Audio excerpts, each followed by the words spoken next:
Okay? Everybody, if you haven't already done it, run the numbers again. I'm going to put them right here in the middle so we can see it. Quick question. Go ahead, Pat. No. Alan, go. How would the numbers change if you rolled two dice? Hold that. We're going to do the experiment on Tuesday. Okay. We ran out of time today because you guys asked awesome questions, and please always ask them, of course. But let's do that again on Tuesday because you'll see how both things change, the probabilities and the sums. They both change beautifully, actually. I think it'll take care of that side issue we're talking about, but just give me patience on that one. I'm going to go back in here. Okay, that's all the same. This is now going to be 1/6, 1/6, 1/6, so forth, so on, so forth. Okay? Here's my new, oops. Here's my new graph, which is terrible. You know what the hell with it, I'm not going to try. It should be a perfectly horizontal line, but the TI gets pissed and tries to do stupid crap. So I'm going to rerun the averages. Okay. So the average is arguably the same as it was before. It's 3.5, no, it's 3.5 exactly now. It's not 3.45 rounded or 3.52 rounded, it's 3.5 exactly. Why?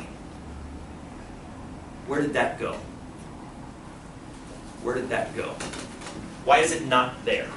There isn't, it was. Why isn't there, Patty? Yes, there is no longer a sample standard deviation. It's the same for all of them. Say that again. It's the same for every one of them. We are no longer talking about sample. Right. This, Monica, go ahead. It's just the probability of it. It's the probability, if you will, in the population. Right. There is no sample anymore. We've thrown away our sample results because there is no sample. This is now what is going to happen over time when this die is rolled infinitely, essentially. There's no such thing as a sample anymore. Well, that's why the population deviation is the same as 1/6. Exactly. Or roughly. Roughly it is. Roughly it is. This guy right here, you can now talk about him with confidence. The population, this is the population standard deviation, which up till now I've said don't talk about that because we're dealing with samples, We don't have samples anymore. These aren't samples. Essentially, your sample size has gone to infinity because you've run that thing hundreds of thousands of millions of billions of times. So, as a matter of fact, you can even, if you don't want to call this X bar, you know what you can call it? You can call it mu. Your average of a probability distribution, we can now call Greek letter lowercase m, which is called mu.